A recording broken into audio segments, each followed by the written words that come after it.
पहले प्रार्थना करते हैं। शुक्लांबरं धरं विष्णु शशिवर्णं चतुर्भुजं प्रसन्नवदनं ध्यायेत् सर्वविघ्नोपशान्तये। सरस्वती नमस्तुभ्यं वरदे कामरूपिणी विद्यारंभं करिष्यामि सिद्धिर्भवतु मे सदा। गुरुर्ब्रह्मा गुरुर्विष्णु गुरुर्देवो महेश्वरा गुरुर्साक्षात् परब्रह्म तस्मै श्रीगुरवे नमः। ईश्वरो गुरुरात्मेति मूर्तिभेदविभागिने व्योमवद्व्याप्तदेहाय दक्षिणामूर्तये नमः। माँ को आह्वान करते हैं। सिन्दूरारुणविग्रहां त्रिनयनां माणिक्यमौलिसुरतारानायकशेखरां स्मितमुखी मां पीनवक्षोरुहां पाणिभ्यामलिपूर्णरत्नचषकं रक्तोत्पलं बिभ्रतीं सौम्यां रत्नघटस्थरक्तचरणां ध्यायेत् पराम् अंबिकाम्, ध्यायेत् पराम् अंबिकाम्। सभी को हरियाली तीज की बहुत बहुत शुभकामनाएं। श्रावण महीना शुरू हो चुका है और हमारा माँ ललिता का संवाद और आगे बढ़ रहा है। आप सभी माँ के प्रेमी भक्तों के हृदय में विराजमान श्री भगवती राजराजेश्वरी श्री ललिता अंबिका महात्रिपुर सुंदरी के चरणों में कोटि कोटि प्रणाम, बड़ों को वंदन और सभी को जय श्री कृष्ण। श्री मात्रे नमः। अब हम आ, 8 तक श्लोक हमने देख लिए थे। माँ के मुख का वर्णन चल रहा है, चेहरे का वर्णन चल रहा है। तो पंचदशी के जो 3 कूट है, उसमें जो पहला है वाग भवकूट, वो माँ के मुख का प्रतिनिधित्व करता है। तो यहाँ पे हमने देखा केशों से, कपोल से और भुवों से, आंखों से, ऐसे वर्णन आगे चल रहा है। तो आज का जो श्लोक है वो उससे आगे बढ़ते हैं और देखते हैं।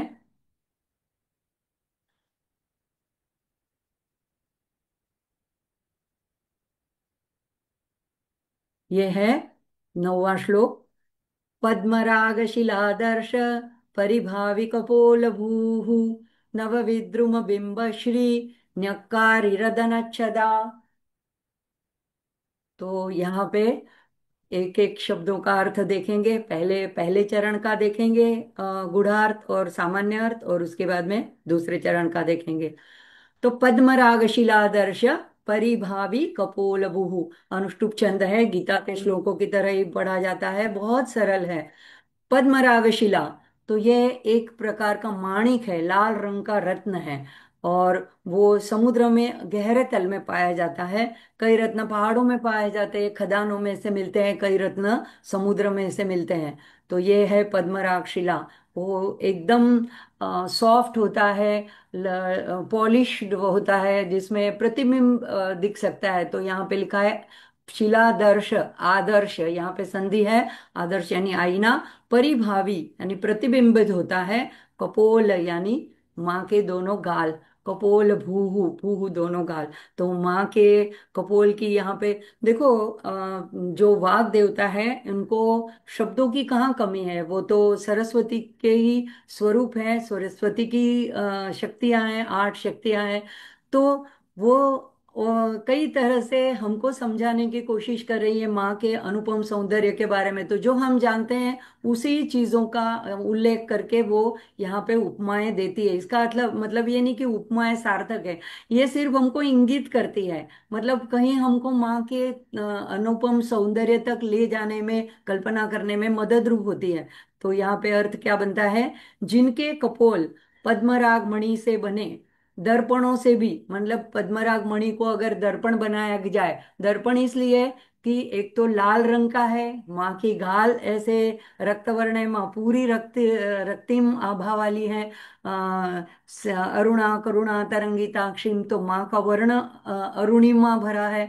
और उसमें ये जो गालों की तुलना की है वो भी पद्मराग शिला से की है। तो वो दर्पण है, दर्पण यानी वो प्रतिबिंब करते हैं, प्रतिबिंब दिखाते हैं। तो उससे भी जो पद्मराग शिला का जो दर्पण बना हो, वो लाल रंग का दर्पण जैसा हो, चमकीला हो, उज्जवल प्रकाशित हो, उससे भी अधिक उज्जवल तथा रमणीय माँ के कपोल है। और वो प्रतिबिंब ग्रहण करने में समर्थ है। तो मंत्र क्या होगा? ओम और भूवे, भूवे नमः। तो यहाँ पे भूहु है, इसलिए यहाँ पे यही ऐसा चतुर्थी प्रत्यय नहीं आएगा। ओम पद्मराग शिलादर्श परिभावी कपोल भूवे नमः। तो ये इसका बाद में गुढ़ार्थ भी देखते हैं। लेकिन पद्मराग मणि ऐसे लाल रंग का होता है। तो यहाँ पे एक जो चित्र मुझे प्राप्त हुआ वो एक आपको थोड़ी कल्पना आने के लिए मैंने यहाँ पे रखा है। अब देखते हैं कि ये क्यों इन लोगों ने ऐसे दो कपोलों के लिए दो अलग अलग पद्मराग शिलामणि, पद्मराग शिलादर्श परिभावी कपोल हूँ। तो यहाँ पे कहते हैं कि अब कानों में जो सूर्य चंद्र आगे हमने देखा ताड़ंक युगली भूत, तो उनका भी प्रकाश गालों के ऊपर पड़ रहा है। गाल ऐसे लाल लाल रक्तवर्ण। अच्छा, गाल क्यों रक्तवर्ण के हैं? तो कल्पना करना है कि माँ जो है वो कामेश्वर कामेश्वरी कामेश्वरांक स्थित, तो उनकी गोदी में बैठी है बाईं ओर। और माँ जो बैठी है, तो माँ के गाल के कपोल के अंदर कामेश्वर का प्रतिबिंब पड़ रहा है। और भगवान एक टक उस प्रतिबिंब को, अपने प्रतिबिंब को माँ के गालों में निहार रहे हैं। अब ये जब माँ देखती है तो लज्जित हो जाती है। तो वो जो लज्जा की लाली आभा आती है, उससे माँ के गाल और भी लाल लाल हो जाते हैं। तो यहाँ पे पद्मराग रूपी गालों के दर्पण में शिव जी अपने प्रतिबिंब को देख रहे, ऐसा एक इसका एक अर्थ निकलता है। तो यहाँ पे एक हम जैसे देवी सूक्त में देखते हैं कि या देवी सर्वभूतेषु लज्जा रूपेण संस्थिता। तो कुलीन स्त्रियों का एक भूषण होता है लज्जा। तो यहाँ पे माँ हमेशा अपने पति का ध्यान करती है और उन्हीं का चिंतन करती है। तो ये भी हम कल्पना कर सकते हैं कि हमेशा उनके चिंतन में रहती है, वो एक आदर्श पतिव्रता है। तो इसीलिए भी अ, उनका, और वो शिव शक्ति रूपिणी है, तो इसीलिए भी उनके कपोल की लालिमा जो है वो ये पद्मराग शिला के को भी फीका कर देती है। अब समुद्र मंथन जब हुआ था, तो पांचवें नंबर से उसमें कौस्तुभ नामक जो मणि निकला था, जो जिसको विष्णु भगवान ने अपने ग्रहण किया था, अपने धारण किया था, उस वो भी पद्मराग मणि कही जाती है। उसका खास नाम है कौस्तुभ मणि। तो यहाँ उन्होंने वक्षस्थल पर उसको धारण किया था।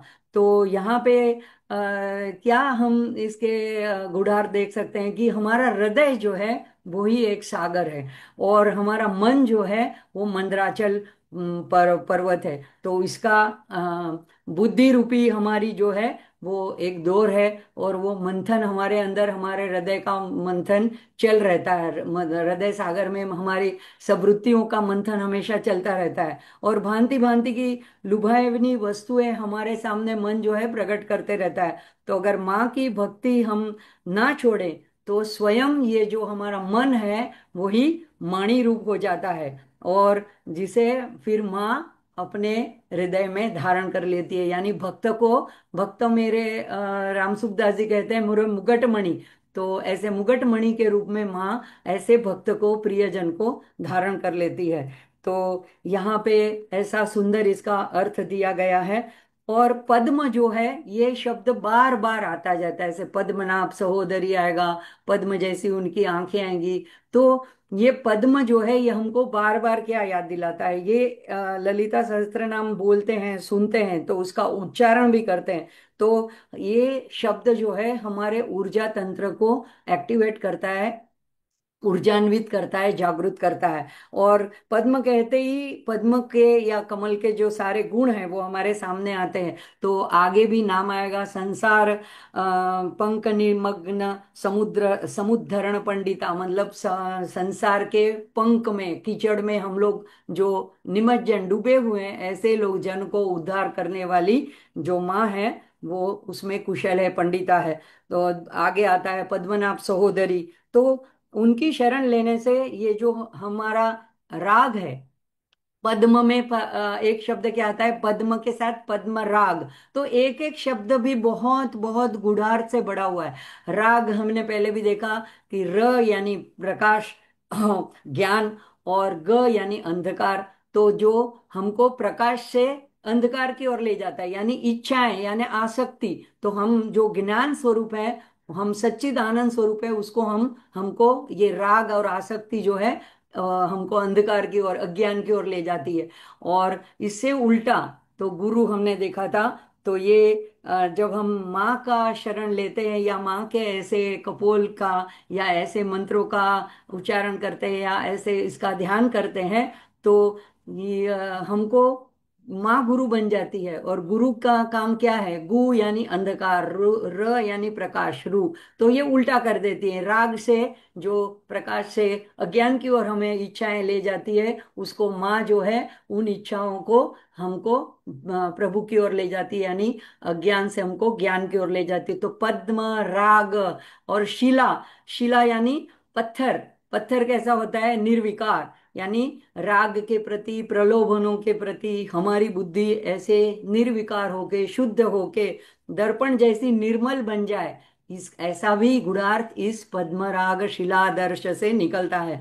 तो हम अपनी माँ का और आत्म तत्व का प्रतिबिंब उसमें हम देख पाते हैं। हम अभी हमारे अंदर का जो आत्म स्वरूप है वो विकारों की वजह से, हमारे अहंकार की वजह से ढका हुआ है, हमें प्राप्त नहीं है। लेकिन अगर हम माँ का शरण लेते हैं तो हमारा वो भी ऐसा प्रतिबिंबित करने वाला शिलादर्श जैसा हो जाता है। और ये संसार का प्रतिबिंब देखने से हम बचते हैं, तो सब में हमें माँ दिखाई देती है। तो ये ज्ञान हमें प्राप्त होने लगता है। तो ये गुढ़ार्थ इससे निकलता है कि पद्मराग शिलादर्श परिभावी कपोल भू। तो माँ के गाल भी हमें ऐसी सुंदर शिक्षा दे के जाते हैं। अब आगे का जो दूसरा चरण है,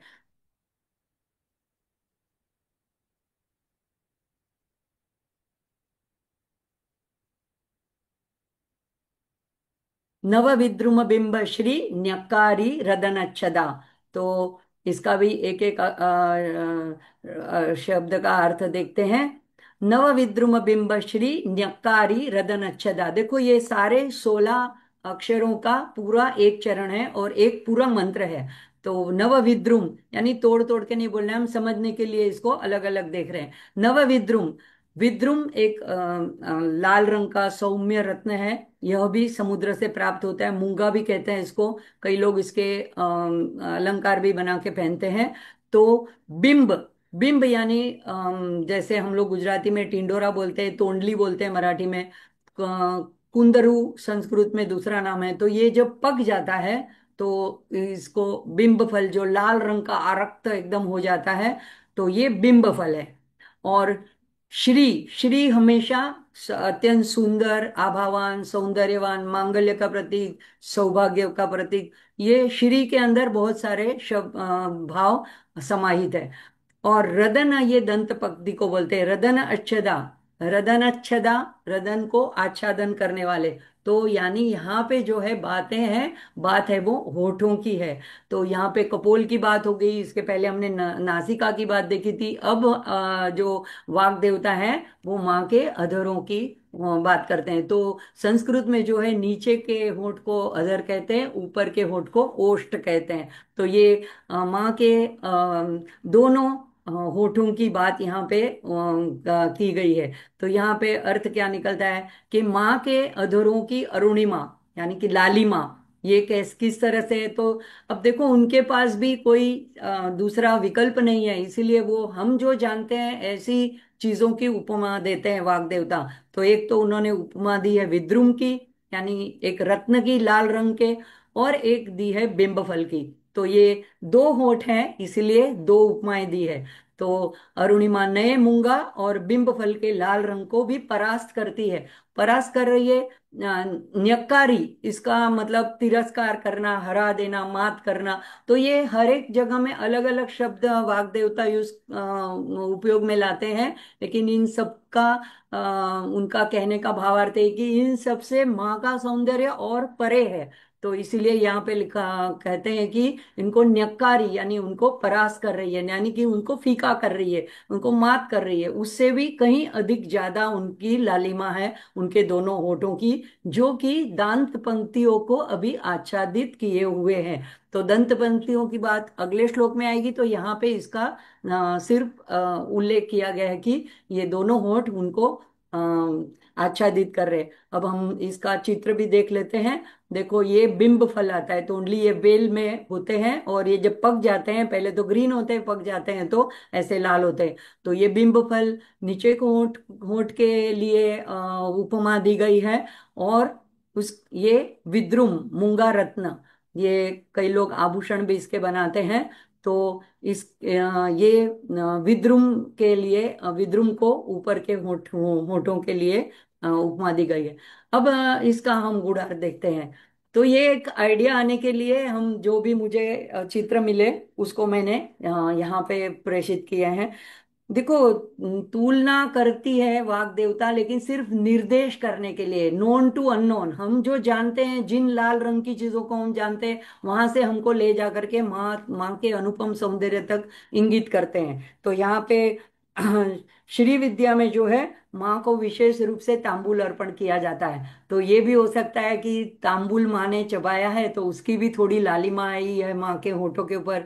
और जो हम छोटे बच्चे देखते हैं, जो नए अभी नवजात जन्मे हुए बच्चे हैं, उनके चेहरे पर उनके होंठ इतने निर्दोष, इतने लाल, इतने सुकोमल होते हैं। तो ये सारी जो सौम्यता और ये कोमलता, ये सारी उनके होठों पे लालिमा के रूप में उनके चबाती है, पान भी, तांबुल भी चबाती है, तो उसकी वजह से भी लाली छाई हुई है।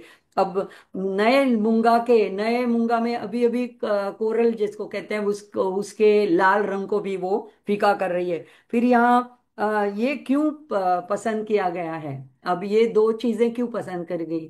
तो इसकी भी खास वजह है। गुणार्थ ये है कि नवविद्रुम, ये कोरल जो है, ये समुद्र के गहरे तल पे मिलता है। तो ये हमारा संसार जो है वो ही एक समुद्र है। तो हम अगर मंथन नहीं करते हैं, जब तब ध्यान नहीं करते हैं, तब तक हमें कुछ प्राप्ति नहीं होती है। तो ये जैसे विद्रुम को अगर पाना हो तो गहरे तल तल तक जा करके उसको प्राप्त करना होता है। और अगर कोई किनारे पे ही खड़े रहे, यानी थोड़ी सी पूजा पाठ करके संतोष मान ले, तो छिपे ही सीप जो होती है वही हमारे हाथ में आती है। यानी कि भोग की जो थोड़ी हमारी इच्छाएं होती है, सामान्य हमारी भौतिक जीवन की, वो माँ पूरा कर देती है, भोग और मोक्ष दोनों देने वाली है। लेकिन मोक्ष रूपी फल, अगर ज्ञान रूपी फल हमें चाहिए, तो हमें गहरे तल पे जाना चाहिए, यानी हमें अंतर्मुख होना चाहिए, ध्यान करना चाहिए और माँ का चिंतन सतत करना चाहिए। तो ये हमको, छीप और कौड़ी से अगर हम ये मनुष्य जन्म को गंवा दे, तो ये इससे बड़ी करुणता और कोई नहीं होगी। तो ये हमको बात जो है, ये नवविद्रुम बताता है। तो अगर हम ना करें तो क्या होता है? जैसे अगर कोई समुद्र के नजदीक सिर्फ लहरों के पास जाता है, तो फिर से चाहे अगर वो गहरे तल पे ना जाए और तैरना ना आता हो, तो डूब भी सकता है। और उसको बाहर भी, समुद्र उसको बाहर उठा के फेंक देता है। तो बार बार ऐसे हम जन्म के मरण के चक्कर में घूमते हैं, पड़ते हैं, बार बार हमें उठा के बाहर फेंक दिया जाता है, फिर हम संसार चक्र में पड़ जाते हैं। तो ये अगर नहीं करना है, तो ये विद्रुम हमको ये बताता है कि हमको गहरे तल पर जा करके ज्ञान का विद्रुम मणि अगर हम प्राप्त करते हैं, तो हमें मोक्ष मिलेगा। और ये माँ के सहज ध्यान से प्राप्त है, माँ की शरणागति से प्राप्त है। दूसरा, नीचे का होंठ है, उसको बिंब फल की उपमा दी गई है। तो बिंब फल जो है, अपने आप ऐसे जो क्रीपर होते हैं, जो लता पे, वेल पे ऐसी जो फल लगते हैं, वो अपने आप जब पक जाता है, सहज रूप से निकल के नीचे गिर जाते हैं। तो ऐसा हमारा जीवन हो कि जैसे महामृत्युंजय के मंत्र में भी बता है कि त्र्यंबकम यजामहे सुगंधिम पुष्टिवर्धनम उर्वारुकमिव बंधना मृत्योर्मुक्षयमामृतात्। यानी कि जिस तरह से, हे मृत्युंजय के देवता को, त्र्यंबक को यानी शिव को आराधना की है, कि जैसे एक ककुम्बर या एक ककड़ी जो बेल पे पूरी तरह से पक जाती है और सहज रूप से अलग होके निकल जाती है, उसी तरह हमारा जीवन जो है, ये जन्म मृत्यु के चक्कर से हम निकल जाए, परे हो जाए। पर मामृतात, यानी अमृत से हमको अलग नहीं करना, यानी हमको इससे छुड़ा देना। तो अगर ये चक्कर से छूटना है, तो ये बिंब फल में इसका प्रतीक, तो वहां पे वो जो होता है, वो ककुम्बर या ककड़ी, वो पक के पीली पड़ जाती है, और यहाँ पे ये जो बिंब फल है, ये पक के लाल हो जाता है। तो इसलिए यहाँ पे लाल होठों को बताने के लिए इसको पसंद किया गया है। हम तो ये दोनों रूप जो है, हमको अपने लक्ष्य की याद दिलाते हैं कि हमारा लक्ष्य क्या होना चाहिए। एक तो हमें मोक्ष प्राप्त करने के लिए अंतर्मुख होना चाहिए, दूसरा कि हमारा ऐसी प्रार्थना होनी चाहिए कि हमारी सहज मृत्यु हो और हम इससे जीवन मृत्यु के चक्कर से मुक्त हो जाए। तो ये दोनों होंठ जो है वो माँ की दंत पंक्ति को आच्छादित कर रहे हैं। तो यानी माँ के होठों पे मंद मंद मुस्कान है। और यह भी संदेश संदेश दे दे रही है, देखो पूरी तरह से ये नहीं कहा कि ढक गए, थोड़ा ढका हुआ है, थोड़ा खुला हुआ है। तो मतलब कि दंत पंक्तियां थोड़ी थोड़ी दिख रही है, इसका मतलब कि माँ यह भी संदेशा दे रही है कि कब बोलना चाहिए, कब मुंह खोलना चाहिए, कब मुंह बंद रखना चाहिए, कब चुप रहना चाहिए, कब मौन रहना चाहिए। तो ये भी सारा संदेश माँ के इस होठों के द्वारा हमें मिल रहा है। अब इसके बाद का श्लोक देखते हैं।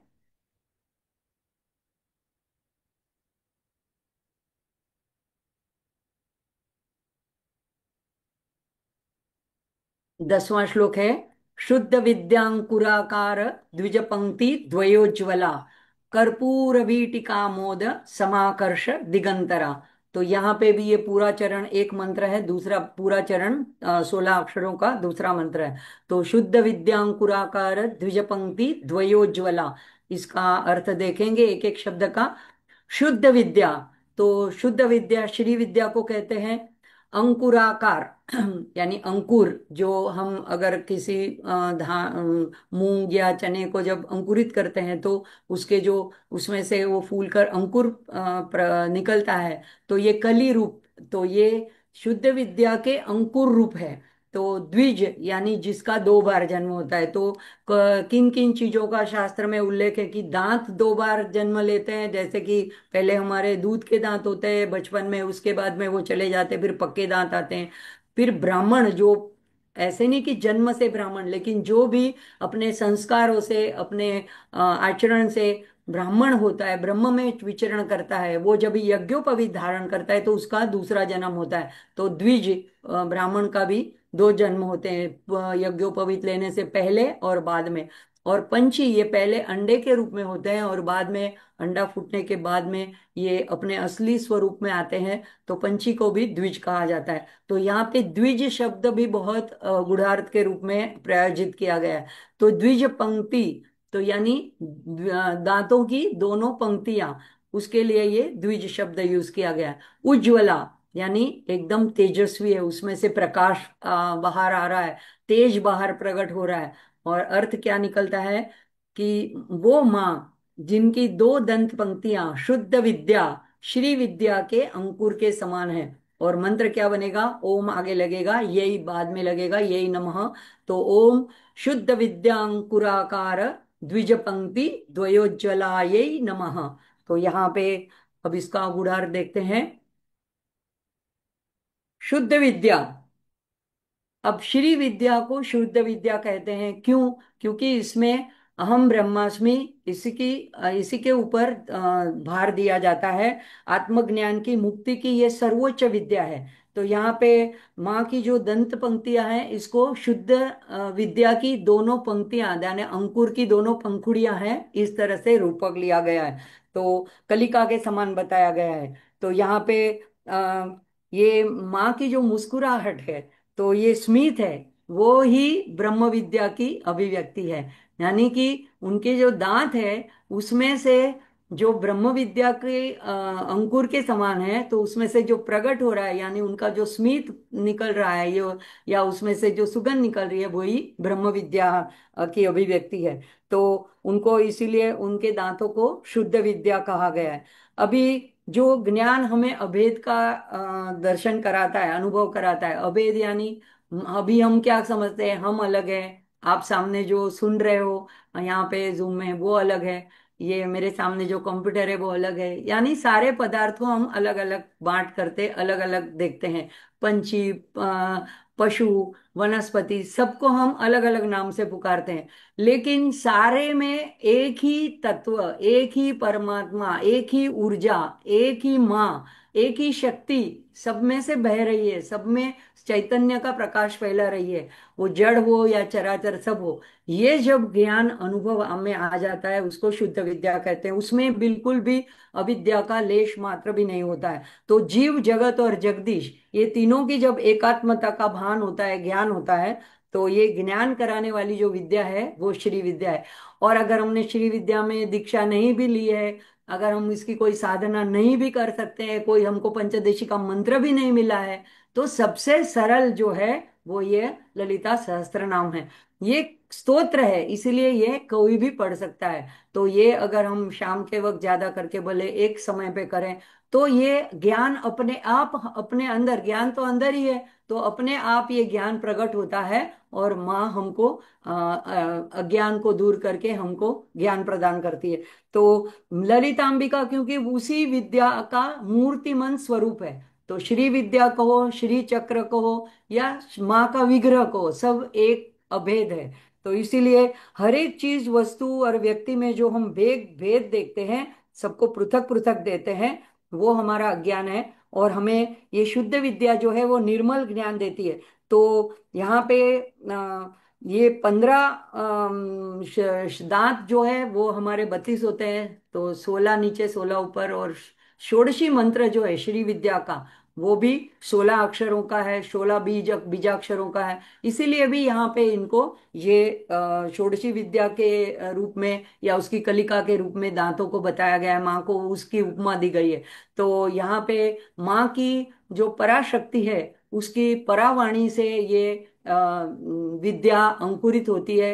और फिर बाद में अंकुरित होते होते बीज जो अंकुरित होता है वो पराशक्ति है। और बाद में ये पश्यंती अवस्था में और विकसित होती है। हम देखते हैं जैसे हम पानी में भिगोते हैं मूंग चना, तो पहले थोड़ा फूलता है, उसमें से एक छोटा सा अंकुर आता है, उसके बाद में उसमें से दो, अगर उसको हम मिट्टी में रख दें तो दो पहले उसके पत्तियां आती है, नीचे से जुड़ी हुई होती है, लेकिन दो पत्तियां दो तरफ दो निकलती हैं। तो ये फिर ये जो विकसित पत्तियां हैं, ये हमारी वैखरी के रूप में बाहर आती है। तो इसलिए पराविद्या जो है माँ के मुख से इस तरह से वैखरी के रूप से प्रकट हुई, और गुरु शिष्य परंपरा से ये जो पंचदशी के मंत्र है या षोडशी के मंत्र हैं, वो हमारे तक पहुंचते हैं दीक्षा के द्वारा।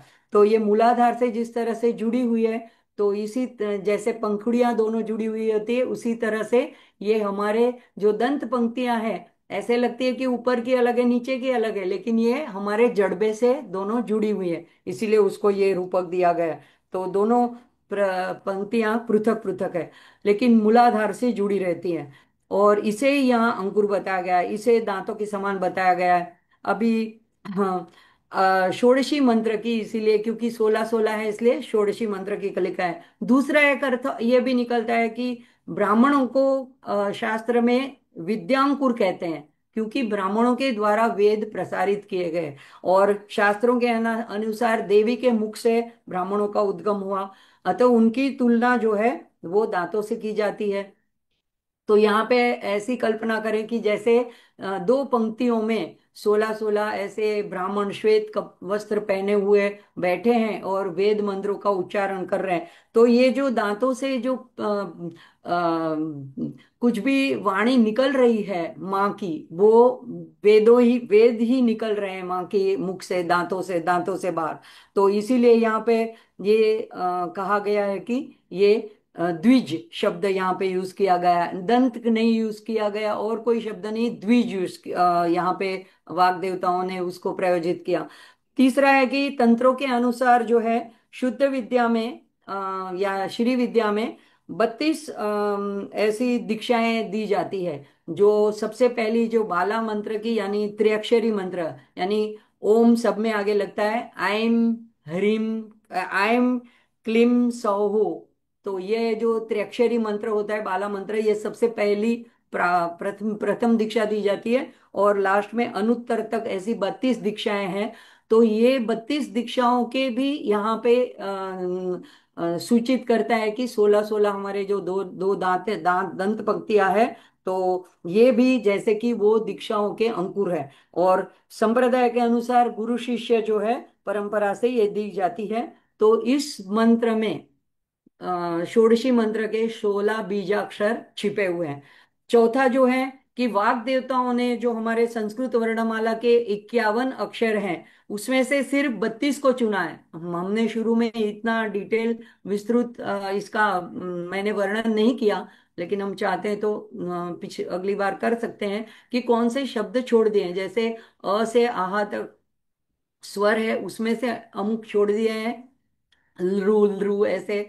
और जो क से ह तक है, उसमें से कई अक्षरों को छोड़ दिया गया है। तो 32 को चुना गया है, क्योंकि ये 32 जो है ये उनके दांतों के प्रतीक हैं, और ये शुद्ध मतलब इनमें से ज्ञान प्रकट होता है। तो इन 32 अक्षरों को लेकर के वाग देवताओं ने 1000 नाम उसके ऊपर रचना की है। तो यहाँ जितने भी नाम एक एक चरण में बने हैं, ये 16 अक्षरों से बने हैं, तो ये सब षोडशी विद्या है। और इनका प्रचार प्रसार, अभी ये दंत पंक्ति बताई है तो, और दांतों से वेद निकलते हैं, ये कहने का तात्पर्य है कि ये विद्या जो है ये ऐसे ओपन में या ऐसे ऑनलाइन दी जाने वाली विद्या नहीं है। ये गुरुमुख से मौखिक रूप से एकांत में 1 to 1 गुरु शिष्य सामने बैठ करके गुरु और शिष्य को प्रदान करते हैं। तो ये ऐसी इसकी गोपनीयता है और ऐसा इसका महत्व भी है। तो हम देखते हैं कि ऐसी एक जगह पे ऐसी 32 विद्याओं को भी उल्लेख किया गया है। 16 विद्याओं, और उसमें 16 विद्याओं में दो चरण होते हैं। तो एक होती है शिव भाग होता है, और एक शक्ति भाग। तो हालांकि 16 बोलते हैं, लेकिन मुझे 15 ही मिली, तो मैंने यहाँ पे आपके लिए रखी है। 16वीं तो मुझे मिली नहीं। शुद्ध विद्या, बाला विद्या, मातंगी विद्या, गुरुपादुका विद्या, गणपति विद्या, सौभाग्य विद्या, वाराही विद्या, तिरस्कारिणी विद्या, लोपाम्बा विद्या, लोपामुद्रा विद्या, तुरीअंबा विद्या, प्रसाद विद्या, षोडशी विद्या, पराषोडशी विद्या, महापादुका विद्या। तो प्रत्येक में एक शिव भाग होता है, एक शक्ति भाग, तो डबल हो जाते हैं, तो 32 का योग हो जाता है। लेकिन हम इतना डिटेल में ना भी जाएं, तो मैं बार बार यही कहूंगी कि हम सबसे सरल ये ललिता सहस्त्र नाम स्तोत्र का पाठ करें, और इसी में सब कुछ समाया हुआ है। तो अभी आगे देखते हैं।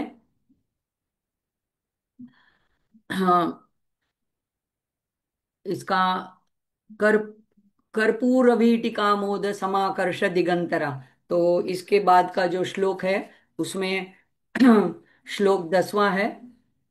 शायद आगे श्लोक आगे चला गया है। उसका पहला चरण है 10वें श्लोक का। कर्पूर वीटिका मोद समाकर्ष दिगंतरा। तो कर्पूर वीटिका, तो ये जो माँ को तांबूल अर्पण किया जाता है, उसके अंदर कर्पूर के साथ बहुत सारी चीजें अंदर मिक्स की जाती है, सम्मिलित की जाती है। और उनसे जो बनी सामग्री है उसको तांबुल यानी पान के अंदर, बीड़े के अंदर भरा जाता है और माँ को अर्पण किया जाता है। तो कई जगह में तो यहाँ पे 64 ऐसी सामग्रियों का भी वर्णन मिलता है। यहाँ पे मैंने कुछ को लिया है। तो सुगंधित सामग्रियों का एक संयोजन है।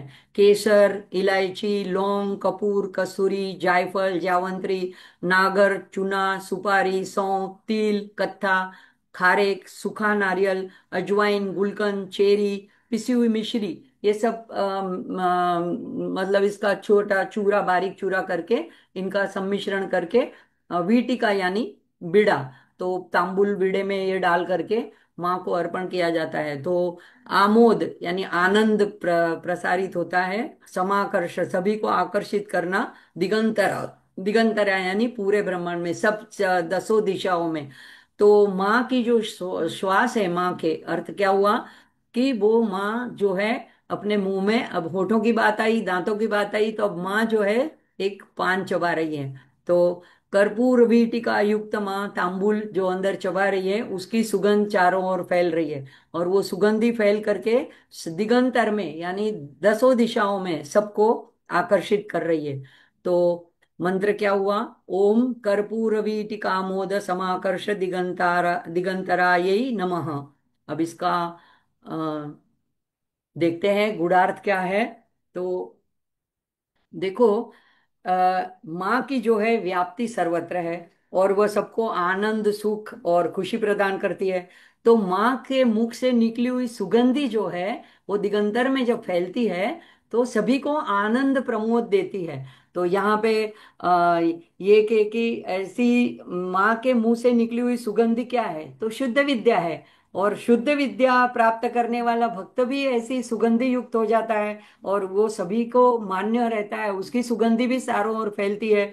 और जैसे आदि शंकराचार्य जी थे, तो ये माँ के परम भक्त थे, तो उनकी भी सुगंधि चारों ओर फैली। और यही नहीं कि उनके जमाने में, आज तक हम उनको एक महान तत्वज्ञ और शिव का ही रूप मानते हैं, और उन्हीं के स्तोत्रों के द्वारा हम भगवान को रिझाते हैं। तो ये इस तरह से जब तांबुल वीटी के साथ माँ जो कर्पूर वीटिका के साथ माँ तांबुल चबाती है, तो चारों दिशाओं में ऐसी सुगंधि फैलती है, सभी को आकर्षित और आनंदित माँ कर देती है। ये तो हुआ सामान्य अर्थ। अब इसके बारे में एक ज्ञानेश्वरी में भी वर्णन आता है कि 13वें अध्याय में जो 7वां श्लोक है, जो ज्ञान के लक्षण बताता है, उसके दूसरे चरण में एक शब्द आता है, आचार्योपासना, आचार्य की उपासना। तो अगर आपके पास है, अगर कोई मराठी यहाँ पे सुनने वाले भक्तजन है, तो जरूर देखें कि वहां पे सिर्फ आचार्य उपासना के एक शब्द के विवरण के लिए ज्ञानेश्वर महाराज ने 100 ओवियां लिखी है, 100 ओवीज, यानी कि 100 अलग अलग तरह से आचार्य की उपासना के उपाय बताए। उसमें से एक उन्होंने लिखा है कि अगर मेरे गुरु मैं उनके साथ साथ चलता हूँ, अगर उन्होंने पान तांबुल मुंह में रखा है, और जैसे तांबुल खाने से कभी उसकी पीक आती है, तो मैं उसके सामने अपना अपना पीक दान बन जाऊं, उनके सारे चीजों का मतलब के स्वरूप में ही बन जाऊं उनकी सेवा में। तो ज्ञानेश्वर महाराज कहते हैं, और जय ज्ञानेश्वर फिर भी अपने आप को इसी श्लोक के आखिर में कहते हैं कि मेरे में कुछ भी नहीं है, लेकिन मैं जिंदा रहूं या कुछ कर पाऊं, लेकिन एक ही है कि मैं मेरे मेरे मन में गुरु के लिए अथाक प्रेम है और अथाक भक्ति है, यही एक कारण है कि मैं अपने शरीर को पोष रहा हूँ। तो देखो, इतने महान ज्ञानेश्वर महाराज अपने को इतना अल्प समझते हैं, गुरु सेवा के लिए असमर्थ समझते हैं। तो इसमें भी इस तांबुल का और इसके पीक का, उसमें से जो निकलते हुए रस है, तो यहाँ पे हम देखते हैं कई लोग बहुत गलत तरीके से रोड पर जाहिर जगहों पे थूक देते हैं, ये गलत बात है। लेकिन इस पीक का भी बहुत बड़ा महत्व है। इसके बारे में एक आता है, मुका कवि करके, तमिल में तमिलनाडु में कांची में कामाक्षी का जो मंदिर है, उसी गांव में एक मूका कवि नाम के एक हो गए प्रख्यात कवि। और कवि क्या, बाद में तो वो शंकराचार्य की पदवी तक पहुंच गए। लेकिन एक हमने श्लोक बचपन से सुना है, मुकम करोति वाचालम पंगुम लंघयते गिरिम यत् कृपातमहं वंदे परमानंदम माधवम। तो मुकम करोति वाचालम, यह श्लोक जिनके जीवन में सत्य साबित हुआ, ये नहीं कि बहुत पुरानी बात है, अभी कुछ साल पहले की बात है। वहां पे कांची में वो रहते थे, उनके पिताजी बड़े खगोल शास्त्री और ज्योतिष थे, अतवीर, और विद्यावती उनकी माता थी। अब दुर्भाग्य से क्या था, वो जन्म से ही मूक और बधिर थे, तो डेफ एंड डम, यानी कुछ बोल नहीं पाते थे। लेकिन ये छोटा बालक था, ये कभी हमेशा जाकर के कांची कामाक्षी के मंदिर में जाके बैठ जाता था, और माँ के स्वरूप को निहारता रहता था, खास करके माँ के होठों को निहारता रहता था, और मन के मन अंदर से मुख प्रार्थनाएं करते रहता था। अब ये रोज आता था और सालों साल आता था, तो वहाँ के सब पुजारी उसको जानते थे, और सब उनको सबका वो प्रिय बच्चा था, और उसको प्रसाद भी दिया करते थे। अब एक बार ऐसा होता है कि वो बहुत गहरे ध्यान से माँ को निहारता है, तब तक एक सुंदर 16 श्रृंगार किए हुए एक युवती यहाँ पे महिला जो है मंदिर में आती है, और वो पान चबाते चबाते आती है, और उसने अपना चबाया हुआ पान निकाल करके, एक वहां पे एक पुजारी बैठा था, और कई जगह में ऐसा लिखा है कि उसके साथ और एक भक्त था, उसको वो युवती ने, उस महिला ने वो पान ऑफर किया, देना चाहा प्रसाद के रूप में। अब देखो, किसी के मुंह का झूठा चबाया हुआ पान कोई दे तो कोई नहीं लेता है, तो वो आदमी नाराज हो गया, उसने मना कर दिया, रिफ्यूज कर दिया। और जब उन्होंने, ये बाजू में ये बैठा था मूका, उसका नाम ही मूका पड़ गया था, तो मुका को माँ ने उस युवती ने देना चाहा। उसने अपना पूरा मुंह खोल दिया, उन्होंने अंदर रख दिया, उसमें से रस टपक रहा था जो जो वो युवती चबा रही थी। अब वो माँ ही थी, उस स्वरूप में आई थी उसके ऊपर कृपा करने के लिए। कोई मंदिर में जान नहीं पाया, थोड़ी देर में वो चली गई। और जैसे ही उसके मुंह में वो पान का वो रस गया, माँ के तांबुल का, माँ के चबाए हुए तांबुल का, तो उसके मुंह में जैसे कि सरस्वती प्रकट हो गई। वो खड़ा हो गया वो लड़का, और सभा मंडप में खड़े रह के अस्खलित रूप से 500 श्लोक, 100 100 के 5 हिस्से, 5 शतक, पंचशती बोली जाती है, उसके मुंह से बहने लगे। वो सारे लोग आश्चर्यचकित रह गए, क्योंकि जन्म से वो मूक बधिर था, सभी लोग जानते थे, कभी उसने एक अक्षर नहीं उच्चारण किया था। तो ये बात तुरंत वहाँ के जो वहाँ के शंकराचार्य थे, पीठाधिपति, वो मार्तंड विद्याधन सरस्वती, उनके पास पहुंच गई। ये शंकराचार्य की परंपरा में 19वें शंकराचार्य थे। वो भी आश्चर्यचकित हो गए कि इसके ऊपर माँ की इतनी कृपा। वो भी वहां पे आए, तो उन्होंने बालक को बुलवाया, अपनी गोद में बिठाया, और बालक ने 500 श्लोक वहां पे वो मुका पंचशती के नाम से प्रसिद्ध है, अपने बोल के माँ की स्तुति की।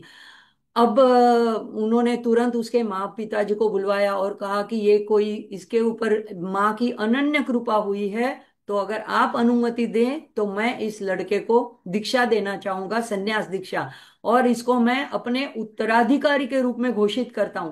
तो ये सत्य हुई घटना है कि माँ पिताजी ने पण अनुमति दे दी, और ब्रह्मचर्य से डायरेक्ट संन्यास की दीक्षा दी गई, और वो 20वें शंकराचार्य के रूप में आसीन हुए। उसके बाद में उन्होंने वेदों का अध्ययन किया। और ये घटना है 398 से लेके 427 इसी तक की। तो यहाँ पे अभी जो 68वें शंकराचार्य जी हुए,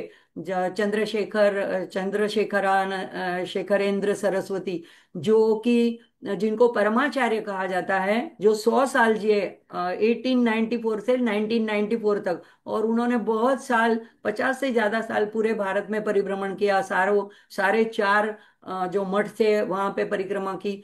और तो वो हमेशा इस बात का अपने प्रवचनों में उल्लेख करते थे कि ऐसे देखो, आज के जमाने में भी माँ की कृपा ऐसे बरसती है। और ऐसे ये मुका पंचशती का वो खुद भी गान किया करते थे। उसके 5 जो शतक हैं, आर्य शतक, उसमें उन्होंने माँ का पहले वर्णन किया है। बाद में पादारविंद शतकम, तो माँ के चरणों की स्तुति की है। उसके बाद मंदस्मित शतकम, यानी मंदस्मित के ऊपर भी 100 श्लोक रचना की है।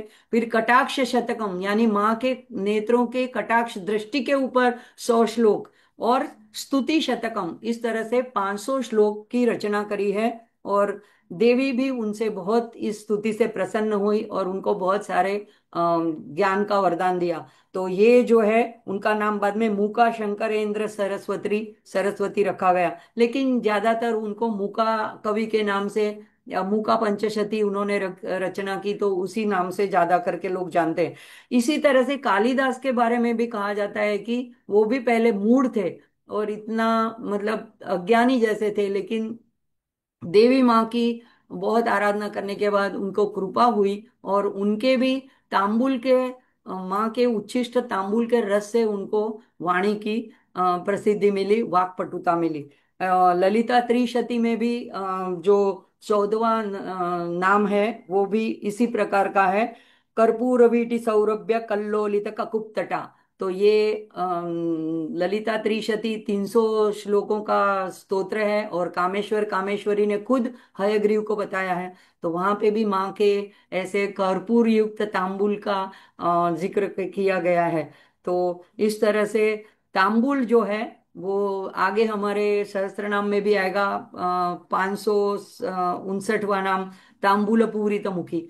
और ये एक तांबुल जो है, ये एक तो मुख शुद्धि का कार्य करता है, दूसरा की पाचन में मदद करता है, तीसरा की श्रृंगार में भी यूज होता है। जैसे हमने देखा है कि यहाँ पे कोल्हापुर की अंबाबाई के श्रृंगार कई बार ऐसे आसपास तांबुल रख के किए जाते हैं। नरसोबावाड़ी में गुरु के चरण जो है, उसमें भी और पीछे भी तांबुल से श्रृंगार किया जाता है। तो श्रृंगार में भी यूज किया जाता है, किसी को सम्मान देने के लिए भी तांबुल अर्पण किया जाता है। तो ऐसे ये नाम जो है, गूढ़ार्थ यही है कि हम माँ के ऐसे अद्भुत स्वरूप का अगर हम ध्यान करते हैं, तो हम जैसे उनकी सुगंधि आकर्षित करती है, तो भक्तजन तो वैसे ही माँ से आकर्षित होते हैं, लेकिन कहा जाता है कि माँ के मुंह से निकली हुई ये सुगंधि इतनी आकर्षित होती है कि अज्ञानी जन भी माँ से आकर्षित हो जाते हैं। यानी अगर जिनको भौतिक चीजें भी चाहिए, भोग चाहिए, वो भी माँ से आकर्षित हो जाते हैं। तो यहाँ पे ये इतना इसका गहरा अर्थ निकलता है तांबूल पूरी मुखी। हाँ,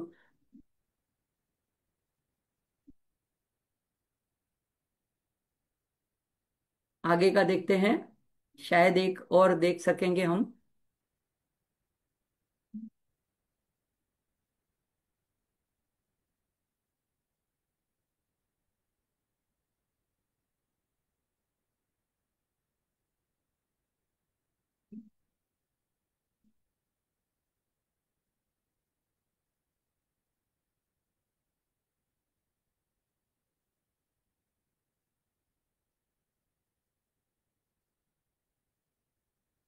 अब 11वां श्लोक है। निज सल्लाप माधुर्य विनिर्भत्सित कच्छपि मंदस्मित प्रभापूर मज्जत कामेश मानसा। तो यहाँ पे निज सल्लाप माधुर्य विनिर्भत्सित कच्छपि को देखते हैं। निज सल्लाप, निज सल्लाप यानी अपने आप जो स्वयं से एक उद्गार निकलते हैं, यानी पूरा वाक्य नहीं है। आहा, ओहो, ऐसे कोई छोटे से शब्द उद्गार, वाह वाह, ऐसे जो निकलते हैं स्वगत, प्रिय के प्रति जो उद्गार निकलते हैं उसको निज सल्लाप कहते हैं। माधुर्य यानी उसकी मिठास होती है, अत्यंत मीठे आनंदप्रद होता है। विनिर्भत्सित यानी तिरस्कार करना, फीका करना, मात करना, लज्जित करना। विनिर्भत्सित कच्छपी, कच्छपी ये जो है देवी सरस्वती की वीणा का नाम है। तो अर्थ क्या निकलता है कि जिनकी वाणी की मिठास ऐसी है कि देवी सरस्वती की वीणा को भी तिरस्कृत तिरस्कृत करती है, तिरस्कृत करती है यानी उसको मात करती है, उसको लज्जित करती है, उसको पीछे छोड़ देती है। यानी अत्यंत मधुर, आकर्षक, मनमोहक है। तो मंत्र होता है, निज सल्लाप माधुर्य विनिर्भत्सित कच्छप्यै नमः। तो ओम निज सल्लाप माधुर्य विनिर्भत्सित कच्छप्यै नमः। तो ये उसका होगा, मंत्र होगा। देखते हैं अभी इसका क्या होता है।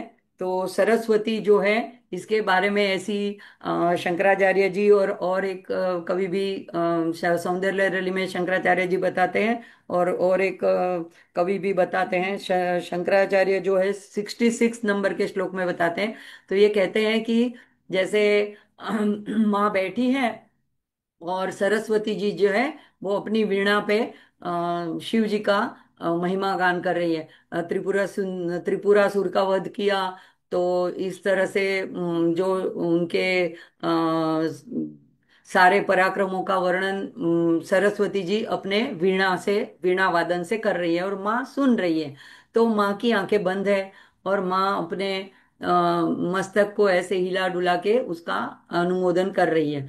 अब हुआ क्या कि सरस्वती जी को थोड़ा सा ऐसे मन में आ गया कि देखो, मैं अपनी वीणा, क्या कहा जाता है कि उनकी वीणा से ऐसे स्वर निकलते हैं जैसे पंछी के मधुर शुक के शब्द हो, जैसे पोपट की बोली हो। तो सिर्फ नाद नहीं निकलते, थोड़े शब्द भी निकलते हैं। तो ऐसी, जैसे नारद की वीणा को महती कहते हैं, तुम्बुर की वीणा को कलावती, ऐसे सरस्वती की ये कच्छपी वीणा जो है, जैसे सबकी गदा का एक एक नाम होता है, धनुष का नाम होता है, ऐसे वीणा का भी नाम होता है। तो एक खास वीणा है, और बहुत उसमें से आकर्षक ऐसे मधुर ध्वनि निकलते हैं।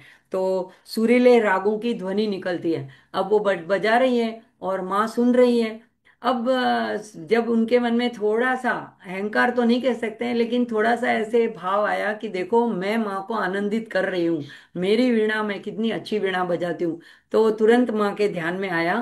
तो माँ ने क्या है कि अब थोड़ा सा सल्लाप करना शुरू किया, यानी एक मुंह से कुछ शब्द निकालने शुरू किया। अब तक तो माँ ऐसे सिर डुला रही थी। अब कहती, आहा, ओहो, वाह, ऐसे एक दो शब्द माँ ने अपने मुंह से निकाले ही थे कि उसका उसकी जो मिठास थी, अवर्णनीय मिठास थी, कि सरस्वती जी लज्जित हो गई। क्यों, उनकी वीणा के नाद, उनके स्वर फीके पड़ गए। उन्होंने तुरंत वो अपने उठा करके वीणा अपने कवर में रख के बाजू में रख दी। ऐसा वर्णन आता है। तो अभी यहाँ क्या है कि जो माँ की हर एक क्रिया है वो अलौकिक है। वो माँ त्रिपुरा सुंदरी, जो हमने आगे ही देखा, उनकी दंत पंक्ति से ही ब्रह्म विद्या बाहर आती है, उनकी सुगंधी चारों ओर फैलती है, उसी में से भी ज्ञान का प्रकाश फैलता है, दंत पंक्ति से ज्ञान का प्रकाश फैलता है।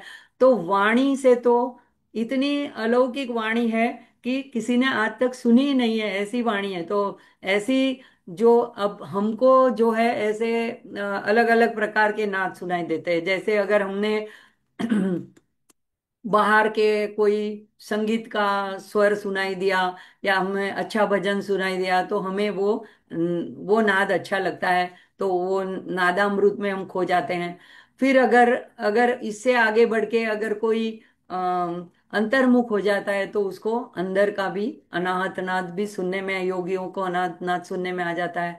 तो इसी तरह उसका एक अलग आनंद होता है। तो ये माँ की जो वाणी है वो इतनी अद्भुत है कि उन्होंने उसमें सरस्वती, जो कि सारी ललित कलाओं की, सारी विद्याओं की, सारी संगीत और मतलब शब्दों की ऐसी अधिष्ठात्री है, उनको भी लज्जित कर दिया।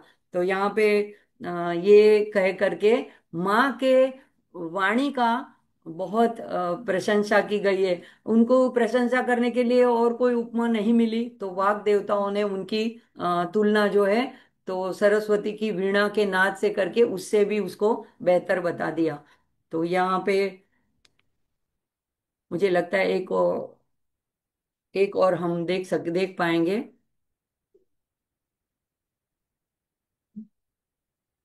इसके बाद आता है मंदस्मित प्रभापूरम मज्जत कामेश मानसा। तो ये उसका दूसरा चरण है 11वें श्लोक का। मंदस्मित, धीमी मुस्कान, हल्की मुस्कुराहट। तो ब्रह्म ज्ञान और आत्मज्ञान जिनको होता है, उनकी जो आनंद जो आता है उसके चेहरे पे, उससे जो हंसी आती है, वो माँ को उसी स्मित का यहाँ पे वर्णन है, मंदस्मित। माँ स्मितमुखी कहा जाता है।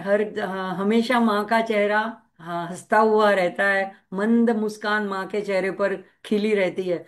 प्रभापूर, तो प्रभा यानी तेज, आभा, दीप्ति, और उसका पूर यानी एक सैलाब, जैसे वो प्रवाहित हो रहा है, प्रवाह तेज उनके स्मित में से चारों ओर दिगंतर में फैल रहा है। मज्जत, मज्जत यानी उसमें निमग्न होना, उसमें डूब जाना। कामेश यानी शिव की बात है। मानसा यानी मन।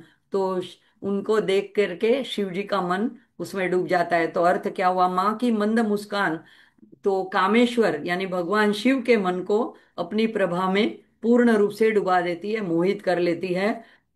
और मंत्र बनता है, ओम मंदस्मित प्रभा पूरम मज्जत कामेश मानसायै नमः। तो इसका अभी गुणार्थ देखते हैं। अब ये कहा जाता है कि जैसे माँ जो है शिव जी के बाईं ओर उनकी गोद में बैठी है, तो हमने पहले भी देखा। तो वो इस तरह से भी माँ के चेहरे पे स्मित आता है, मंद स्मित। दूसरा, ये चिदग्नि कुंड संभूता है। तो चिदग्नि कुंड से जब ये बाहर आती है, तो ये महाराग्नि, महासाम्राज्ञी, महासिंहासनेश्वरी है। वाग्देवता उनकी ऐसी स्तुति करते हैं। अब देवताओं को एक प्रश्न होता है कि इनका विवाह किससे किया जाए। इनको अगर सिंहासन सिंहासन पे अधिष्ठित किया जाए, तो इनका जोड़ीदार कौन बनेगा। तो सबसे जो उसके लिए लायक उम्मीदवार थे वो शिवजी थे। लेकिन शिवजी कैसे थे, तो भस्म भभूत लगाए हुए, और जटा, बालों की जटा बिखरे हुए, और गले में सर्प है, और वस्त्र कभी है कभी नहीं है, कभी है तो हस्ती के चर्म को लपेटे हुए हैं। तो हाथ में त्रिशूल लिए हुए है, डमरू लिए हुए है, कोई अलंकार नहीं है। तो ऐसे को माँ जो अति त्रिपुर सुंदरी है, तीनों लोक में सुंदर है, अतिशय मनोहर है, वो कैसे पसंद करेंगी? ऐसे सबके मन में प्रश्न आया। देवता लोग वहां पे चिदग्नि कुंड में से जब माँ प्रकट हुई तो सारे देवता वहां जमा थे। तो अब वो सोच रहे थे कि अब इनका विवाह होना चाहिए, कैसे, किससे किससे इनका विवाह हो। तो तब सब जाके शिव जी को प्रार्थना करते हैं, और शिव जी तभी एक अत्यंत सुंदर मनमोहक ऐसे कामेश्वर का रूप धारण करते हैं। और ऐसा रूप धारण करने करने के बाद उनकी दृष्टि माँ के ऊपर पड़ती है। तो माँ के रूप को निहारते रह जाते हैं। और माँ जो है एक फूल की माला है, ऐसे आकाश में उछाल देती है और कहती है कि ये जिसके गले में पड़ेगी वही मेरा जोड़ीदार होगा, वही मेरा अ, मैं उसकी अर्धांगिनी होंगी। तो वो माला जा करके शिव जी के गले में पड़ती है। तो अब शिव जी जो है एक टक माँ को देख रहे हैं और माँ के रूप से मोहित हो रहे हैं। तो उनका उनका जो मन जो है, जो अभी तक कोई इच्छा ही नहीं करता था, जो निर्विकार है, जो अविचल है, वो माँ के ऐसे अप्रतिम सौंदर्य के पान से, रसपान से मोहित हुआ जा रहा है, डूबा जा रहा है। तो ये ऐसा जो श्लोक होता है जिसमें साथ में माँ के संदर्भ के साथ में साथ साथ शिव जी का भी उल्लेख आता है, दोनों को याद किया जाता है, तो उसको समयाचार कहते हैं। तो ये एक ऐसी श्री विद्या की पद्धति है जिसमें दोनों को समान रूप से माना जाता है, शिव शक्ति रूपेण। यानी दोनों शक्ति में समाहित है और शक्ति शिव में समाहित है। तो हम शिवलिंग की भी जब पूजा करते हैं तो शिवलिंग का जो चिन्ह बोलते हैं, लिंग यानी कोई दूसरे अर्थ में नहीं लेना है। लिंग जो शिवलिंग जो है वो चिन्ह है, वो शिव का चिन्ह है। जैसे हम कहते हैं ये इसका लिंग शब्द संस्कृत में चिन्ह के रूप में यूज किया, उपयोग में आता है। और नीचे का जो अधिष्ठान है वो शक्ति का अधिष्ठान है। तो शिव शक्ति की, शिवलिंग की पूजा करते हैं तो शिव शक्ति दोनों की पूजा हो जाती है।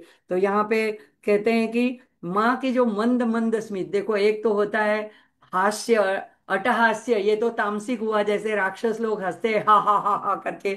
एक तो होता है जैसे जिसमें पूरे दांत दिखते हैं, ऐसे हम भी, हम लोगों की जो किसी बात पे हमें हंसी आ जाती है या किसी के कोई मजाक कर देता है तो जो आती है, उसको एक हम हंसी कह सकते हैं। लेकिन मंद स्मित किसको कहते हैं? जिसमें बिल्कुल दांत दिखे या ना दिखे, ऐसी मंद मुस्कान, दांत दिखे ही ना, और अंदर का जो प्रेम है, अंदर की करुणा है, वो दया है, वो बाहर झलकती है चेहरे के ऊपर। तो ऐसी जो मंद मुस्कान है, ऐसी माँ के चेहरे पे आती है। क्यों? क्योंकि यही शिव जी हैं जिन्होंने कामदेव को अपने ज्ञानाग्नि से, काम यानी इच्छा, और त्रिनेत्र यानी ज्ञान का अग्नि, तो यानी ज्ञान के अग्नि से उन्होंने कामनाओं को जो भस्म कर दिया था, यानी जला दिया था, दूर कर दिया था, वही आज अब कामदेव के बाणों से, जैसे कि अपने आप को उन्होंने अपने ऊपर ले लिया उस बाणों को, और मोहित हुए माँ के रूप में, और माँ को एकटक देख रहे हैं। तो इसीलिए कहा गया है कि मंदस्मित प्रभापूर मज्जत कामेशम, यानी जो परम शिव है, जो कि परमोच्च चैतन्य है, जिसको कि निर्विकार, निर्लेप, निर्गुण, निराकार, ये सारे हम उसको गुणों से विभूषित करते हैं। ऐसे शिव का मन भी जो मोहित कर लेती है, ऐसी माँ, मतलब माँ कितनी अनुपम होगी, कितनी सुंदर होगी। तो ये यहाँ पे इस श्लोक के साथ जो है एक अब तक जो चेहरे का वर्णन हो रहा था, तो यहाँ पे वाग्भव कूट का वर्णन यहाँ पे इस श्लोक में समाप्त होता है। तो एक तो हमको होता है एक कारण रहित आनंद होता है। कभी कभी हम बहुत आनंदित होते, को बोलते हैं आज क्या है, नहीं कुछ बात नहीं है, ऐसे ही आनंद हमें आ रहा है। एक जो होता है किसी कारणवश हमें आनंद होता है, कुछ सुन लेते हैं, कोई हमारी प्रशंसा कर देता है, या कोई हमारा काम बन जाता है तो हमें एक आनंद आता है। तो एक कोई अच्छा संगीत सुनते हैं तो नादानंद आता है। उससे आगे जब जाते हैं तो यहाँ कहते हैं कामेश्वरानंद, यानी माँ कामेश्वर को देखने से जो आनंद प्राप्त होता है, तो वो प्राप्त माँ को वो आनंद प्राप्त होता है। और माँ के मुंह, चेहरे पे हंसी आ जाती है। तो यहाँ पे ऐसे भी कहा जाता है कि काम यानी समय। तो ये समय में ही हमको इच्छा प्रकट होती है। हम अभी अगर जो कुछ हमारे पास नहीं है तो हमें लगता है कि मुझे भविष्य में वो चीज प्राप्त हो, तो हम समय वर्तमान के साथ साथ भविष्य की भी चिंता करते हैं। कभी भूतकाल में वो चीज नहीं थी, उसकी याद करके दुखी भी होते हैं। तो समय के साथ कामना जुड़ी हुई है, कामना के साथ समय जुड़ा हुआ है। लेकिन यहाँ पे कामेश कहा, यानी कामनाओं का या समय का जो ईश है, तो ऐसा अगर हमें कामेश्वर आनंद प्राप्त करना है तो हमें वर्तमान में जीना है। तो गूढ़ार्थ क्या हुआ कि हमें भूत की भी चिंता नहीं करनी है, भविष्य की भी चिंता नहीं करनी है, दोनों को सम्मिलित करना है, मज्जत कर देना है वर्तमान में, और आनंदित रहना है। स्मित मुखी माँ के हम बच्चे हैं, तो हमारे पे चेहरे पे हमेशा ऐसी एक हंसी बनी रहे। हंसी, और हंसी ऐसी चीज है कि वो, अगर किसी को हम हंसता देखते हैं ना, तो अचानक हमारे चेहरे पे भी हंसी आ जाती है। अगर छोटे बच्चे को हम देखें प्रफुल्लित, हंसता हुआ, खिलखिलाता हुआ, हम न चाहते हुए भी ऐसे सीरियस मुंह नहीं रख सकते हैं, हमारे चेहरे पे भी हंसी आ जाती है। तो हंसी ऐसी चीज है कि भगवान की माँ की जो कृपा है, उसको हम अपनी हंसी के द्वारा और लोगों में, आजू बाजू में, वातावरण में प्रसारित करते हैं।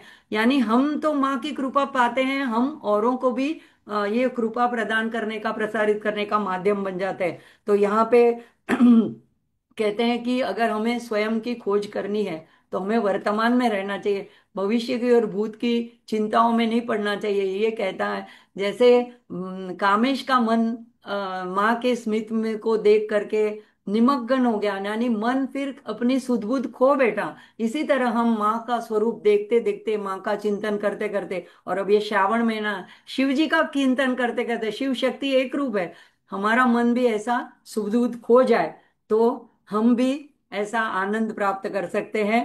और ऐसी हंसी की आदत हमने डालनी चाहिए जीवन में कि आ, हंसते रहो, हमेशा हंसाते रहो, इसमें कोई पैसे तो पड़ने नहीं है, और दूसरों को भी, हमको हंसते हुए देख के दूसरों को भी आनंद मिलेगा। तो हमारा हेतु ये नहीं होगा कि किसी को दुख, किसी की दुख पीड़ा को देख के हंसना। जैसे रावण को भी आनंद मिला था, लेकिन वो दूसरों को दुख करके उसने आनंद प्राप्त किया था। लेकिन ऐसी उस तामसिक आनंद की या तामसिक हास्य की बात यहाँ नहीं है, मंद स्मित की बात है। तो यहाँ पे ऐसे परम चैतन्य को जिस तरह से उन्होंने विलोपित कर लिया, इसी तरह हमें भी जीवन में कोई अड़चन आए तो माँ का ऐसा स्मित मुखी मुख याद करके हमें ये समाधान लेना चाहिए कि हाँ, माँ जैसे कह रही है, अरे डरो नहीं, मैं हूं ना, सब कुछ ठीक हो जाएगा। तो तुरंत हमारी समस्या हमारे मन से निकल जाती है, भविष्य की चिंता निकल जाती है। तो इस तरह से ये श्लोक जो है, माँ के हमको यही संदेशा देती है कि हंसते रहो, जीवन में हंसाते रहो, और प्रेम, दया, करुणा, आनंद पूर्ण, जब अंदर से हम परिपूर्ण हो, उल्लासित हो, आनंदमय हो, तो इसका जो कहते हैं कंटेजियस है, ये रोग हम दूसरे को भी दे देते हैं, मतलब एक गलत अर्थ में नहीं, लेकिन हमारी हंसी दूसरे को भी प्रभावित कर देती है। तो यही इस श्लोक का अर्थ निकलता है, गुणार्थ। इसी के साथ आज के सत्र को समाप्ति की ओर ले जाते हैं। ओम पूर्णमद पूर्णमिदं पूर्णात् पूर्णमुदच्यते पूर्णस्य पूर्णमादाय पूर्णमेवावशिष्यते। ओम शांति शांति शांति। हरि ओम, श्री गुरुभ्यो नमः। हरि ओम। देखो, मैं कोई शास्त्रज्ञ तो नहीं हूँ, कोई समर्थ भी नहीं हूँ। मैं जितना पढ़ती हूँ या सुनती हूँ, उसी उसी के हिसाब से, मेरी मति के हिसाब से मैं आपके सामने रखती हूँ। आप लोगों को और भी अच्छे अर्थ इसमें से सूझ सकते हैं, आपके मन में प्रकट हो सकते हैं, तो ललिता सहस्त्रनाम पढ़ते रहिए। नहीं तो कम से कम शुक्रवार को एक दिन पढ़ते रहे, नहीं तो पूर्णिमा के दिन। यही मेरी इच्छा है ये करने के पीछे। और मेहर भाई का भी आभार, अर्चना जी का आभार, और जागृति बहन तो हमेशा मुझे लास्ट मिनट तक मैं उनको कुछ ना कुछ ऐड करने को बोलती रहती हूँ, और वो मुझे हमेशा बिना झिझक, बिना चिढ़े कर देती है, तो उनका भी आभार। और आप सभी साधकों का मुझे प्रेरित करने के लिए आभार। आज की ये पूरी सेवा माँ के चरणों में समर्पित करते हुए, श्री मात्रे नमः। धन्यवाद चेतना जी। आप सभी भक्तजनों को प्रणाम। आइए हम सब मिलकर पवित्र श्रावण मास में महादेव की स्तुति करें।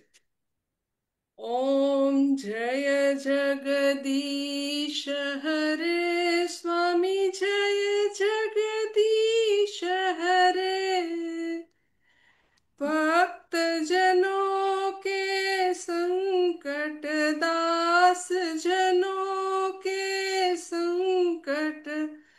क्षण में दूर करे। ओम जय जगदीश हरे। आइए हम सब मिलकर महादेव का जय घोष करें। नमः ओम नमः ओम नमः पार्वती पार्वती पते हर हर हर महादेव महादेव हर हर हर महादेव भोलेनाथ थैंक यू जय दीदी। माँ जय भारत भोलेनाथ अच्छा जय बताते हो, भोलेनाथ बहुत वंदे बहुत ओम बहुत शं सुंदर सदा मातरम शिवाय बताते सब की हैं। परिवाराय जय। नमो नमः। नमो नमः हर धन्यवाद। महादेव। बहुत हर बहुत बहुत धन्यवाद। महादेव हर हर अच्छा, महादेव दीदी हर हर अद्भुत। आप महादेव। बनाते देखो, हो आज अद्भुत मैंने है।